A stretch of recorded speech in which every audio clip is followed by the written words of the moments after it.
જય દલાલની હત્યાને પગલે સમગ્ર સુરત શહેરમાં અને ખાસ કરીને રાજકીય વર્ગમાં ભારે રોષ અને કાયદો વ્યવસ્થાને લઈ અનેક સવાલો ઊભા થયા હતા. આ ઘટના બાદ પોલીસ ઉપર ભારે દબાણ હતું, ત્યારે ઉધના પોલીસે બાતમી અને ટેકનિકલ સર્વેલન્સના આધારે મહારાષ્ટ્રમાં ધામા નાખ્યા હતા. આખરે 4 દિવસની સઘન શોધખોળ બાદ પોલીસને મિલિંદને પકડવામાં સફળતા મળી છે. હત્યા બાદ બાય રોડ સીધા મહારાષ્ટ્ર ભાગ્યા હતા.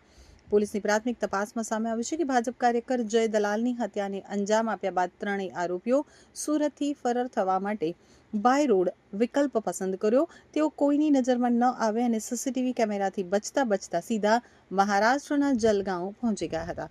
ઉલ્લેખનીય છે કે જલગાંવે પકડાયેલા આરોપી મિલિંદ નવલ કોળીનું મૂળ વતન છે, જેથી ત્યાં આશરો લેવો સરળ હતો. પોલીસને જ્યારે બાતમી મળી કે આરોપીઓ જલગાંવમાં છુપાયા છે, ત્યારે તાત્કાલિક એક ટીમ ત્યાં રવાના કરવામાં આવી હતી. જોકે પોલીસ જ્યારે મિલિંદને પકડવા પહોંચી ત્યારે તેની સાથે અન્ય એક આરોપી પણ હાજર હતો, પરંતુ પોલીસની ભનક લાગતા જ તે ત્યાંથી નાસિક છૂટવામાં સફળ રહ્યો હતો. આ સમગ્ર હત્યાકાંડમાં મુખ્ય આરોપી તરીકે કિશન અને પંકજ પાટીલના નામ ખુલ્યા છે, જેઓ હાલમાં પોલીસની પકડથી દૂર છે. આ કેસમાં સૌથી ચોંકાવનારી બાબત આરોપી કિશનનો ગુનાહિત ઇતિહાસ છે.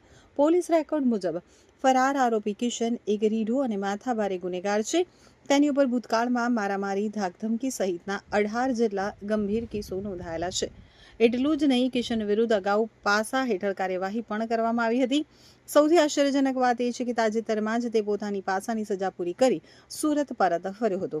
જેલમાંથી બહાર આવતાની સાથે જ તેણે પોતાના સાગરીતો પંકજ અને મિલિંદ સાથે મળી અને નવી હત્યાને અંજામ આપ્યો છે.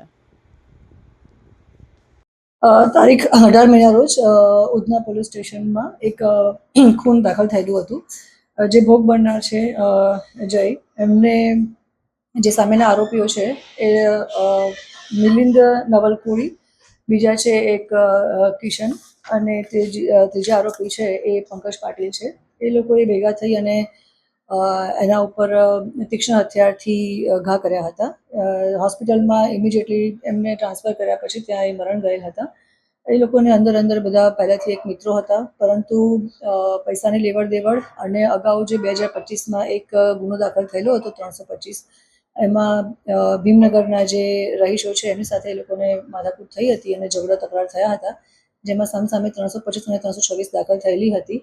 એ બાબતે જે આ આરોપી છે કિશન અને પંકજ અને મિલિંદ, એ લોકો પર જે પાસા થયેલી હતી એ બાબતની અદાવત રાખી હતી. પોતાના મિત્ર હોવા છતાં જયે પોતે કેમ અમારા ઉપર પાસા કરાવી અને અમારા ઉપર ફરિયાદ કરાવી એ બાબતની અદાવત રાખી અને આ લોકોને અંદર ઘણા વખતથી ખટરાક ચાલતો હતો અને મોકાનો લાભ લઈ અને એ લોકોએ જે મરણ જનાર છે એના ઉપર તીક્ષ્ણ હથિયાર વડે હુમલો કરતા જયનું મરણ ગયેલ હતા અને એ બાબતે ખૂનની ફરિયાદ દાખલ થયેલી છે ઉધના પોલીસ સ્ટેશન વિસ્તારમાં. જે આરોપી છે મિલિંદ નવલ કોળી, જે ડિંડોલીમાં રહે છે અને મૂળ ગામ એનું જલગાંવ છે. ત્યાં એ પોતે આ ગુનો કર્યા પછી જે કિશન છે એને લઈ અને ભાગી ગયેલ હતા. બંને જણા ત્યાં સાથે હતા. અમારી પાસે હ્યુમન સોર્સિસથી જે ઇન્ફોર્મેશન આવી હતી અને એના આધારે અમે લોકોએ અલગ અલગ રાજ્યોમાં ટીમ રવાના કરી હતી. આશરે અમે સાતેક ટીમ રવાના કરેલી હતી, જેમાં જે આ જલગાંવની ટીમ હતી એક વખત ત્યાં જઈને પાછી પણ આવેલ હતી. ફરી પાછી અમને હ્યુમન સોર્સિસથી ઇન્ફોર્મેશન મળતા અમે ટીમ રવાના કરી હતી અને અમને આ સફળતા મળી છે, જેમાં મિલિંદ નવલ કોળી છે એને અમે એરેસ્ટ કરેલ છે અને જે મારવામાં મદદગારી કરેલ હતી એવા જે બે આરોપી છે કે જેનું નામ છે શુભમ જ્ઞાનેશ્વર પાટીલ, જે ડિંડોલી ખાતે રહે છે, અને બીજા છે રોહિત ગૌતમ સોનવણે, એની પણ મદદગારીમાં રોલ છે. એને પણ અમે 2 જણને અટક કર્યા છે અને બંને મૂળ રહે ડિંડોલીના છે.